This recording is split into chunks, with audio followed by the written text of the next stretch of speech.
नमस्ते दोस्तों, कैसन बानी जा आप सभी। हम आशा करतनी कि सारा लोग खुश और हैप्पी होई। त आज हम लेके बनी हरा मटर के पीस के बहुत मज़ेदार और टेस्टी रेसिपी बनावे के तरीका। तो चलिए जा आज के मज़ेदार रेसिपी देख लियल जा। सबसे पहले हम एजा आलू के बड़ा बड़ा लच्छा में काट लेले बनी। एजा मटर के पहले से छील के रख ले रहनी है। सबसे पहले का कल जी कि मटर के हमनी के मिक्सी जार में चला लियल जी। थोड़ा सा दरदरा के चला के आप लोग पीस लेब जा। तो एजा सारा मटर के हम ई तरीका से पीस लेनी। अब हमनी के थोड़ा सा मसाला पीस लियल जाए। एमे डालल जी अदरक, लहसुन, जीरा, थोड़ा सा डाल दिए धनिया और थोड़ा सा डाल दिया जाए धनिया के पत्ता और थोड़ा सा पानी डाल के बढ़िया से हमने की जब मसाला पीस के तैयार कर लियल जी। अब इन्हें का कर जी कढ़ाई चढ़ावल जी, सरसों तेल डालल जी। तेजा हमने के तेल डाल दिया जा, तेल के गरम होके दिया जा। तो तेल हमने के बढ़िया से गरम हो गई बा तो जौन हमने के आलू के काट के रख रही जा कढ़ाई में डाल दिया जी और बढ़िया से का कर जी के चला के भून लिहल जाए, मतलब कि तल के निकाल लिहल जाए। यही तरीका से करा के आलू के का कर जी की बढ़िया से तल लेब जा। जब तक आलू के कलर चेंज ना हो जाए, मतलब कि लाल कलर के ना हो जाए, तब तक हमने के आलू के ही तरीका से भुने के बाटे। तो देख सकनी जा आप लोग आलू बढ़िया से भुना गई बा। तो अलट पलट के चारों तरफ से आलू के पका के निकाल ले जा। तो आलू हमने के बढ़िया से पक गई बा। तो चलिए जब निकाल लिहल जा। तो सारा आलू के हमने के निकाल के रख लिहल जी फ्रेंड्स। तो देखिए जा सारा आलू के निकाल ले बने। दोबारा से वही कढ़ाई में तेल डालल जी, थोड़ा सा जीरा डालल जी, थोड़ा सा खड़ा मसाला डालल जी, थोड़ा सा एक करके चटके दिहल जा। अब ये हमने के डाल दिहल जी पचफोरन। अब डालल जी हरा मिर्च। अब एजा हमने के का कल जी की बारीक काटल प्याज डाल दिया जी, जौन के लच्छा लच्छा में हम प्याज के काट ले बनी, आप लोग देख सके नीचा। अब प्याज के बढ़िया से भून लिहल जी। 2 मिनट प्याज के अच्छा तरीके से लाल होके तक भून लेब जा। तो जे देख सके नीचा आप लोग प्याज हमने के हल्का फुल्का भुना ताटे। एक तरीके से के बराबर चलाते हुए हमने के प्याज के बढ़िया से भून लेबे के बाटे। तो पास से दिखा देते नहीं, देखिए कलर चेंज हो गई बा प्याज के। 2 मिनट और हमने के तरीके से भून लियल जाए ताकि प्याज बढ़िया से भुना जाए।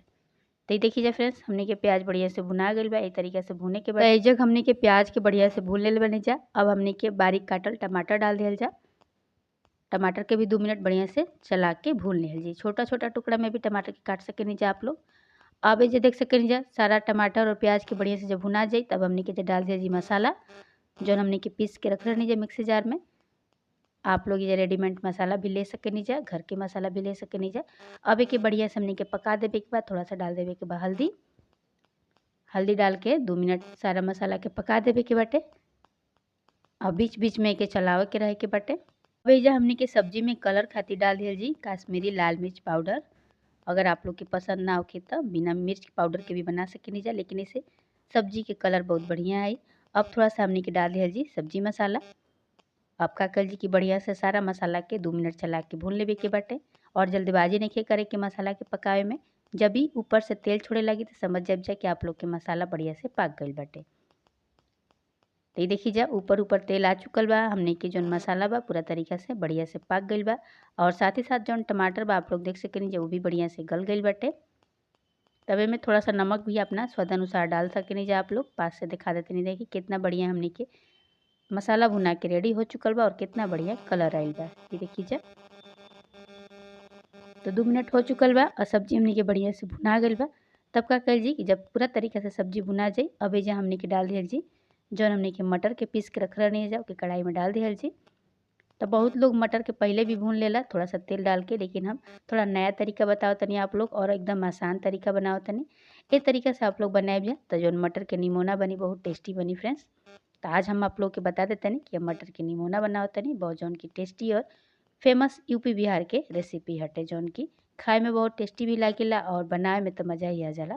तो ये नमक डाल दिया जी। नमक आप लोग स्वाद अनुसार डाल ले जा, जितना आप लोग नमक सब्जी में रखल चाहत हो जा ओकरा हिसाब से। अब एजा हमने के मटर को मसाला के साथ बढ़िया से भून लेवे के बाद 2 मिनट एक कलर भी देख सके जा और मटर हमने के पूरा तरीका से भुना गई वही देखी जा।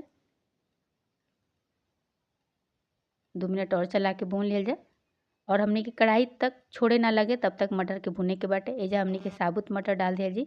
2-4 गो साबुत मटर भी डाल सके जा, ऐसे निमोना के टेस्ट भी अच्छा आवेला और देखे में भी सुंदर लगेला। तो चारों तरफ से हमने के चला चला के मसाला के बढ़िया से भून लेवे के बाद ये देखिए मटर बढ़िया से भुना गई बा और एकदम से कढ़ाई के छोड़े लागल बा, देख सके जा आप लोग। यही तरीका से हमने के मटर और मसाला के बढ़िया से भून लेवे के बाद अब एजा हमने के डाल दिया जी पानी। तो पानी आप अपना हिसाब से डाल ले जा, जितना सब्जी में ग्रेवी रखल चाहते हैं जा ओकरा हिसाब से। तो देख सकें जा फ्रेंड्स, अब एकरा के बढ़िया से चला के और ढक के भी पका सकेनी जा, चाहे ऐसे भी। और हमनी के जौन आलू तल के रख रहनी जा कढ़ाई में डाल दिहल जी। आप का कर जी कि 10 मिनट यही तरीके से सब्जी के धीमा आंच पे छोड़ दिहल जी, ताकि सब्जी जौन बा पाक सके। अब एजा काटल हमनी के टमाटर डाल दिया जी, तो एजा काट के भी डाल सकेनी जा।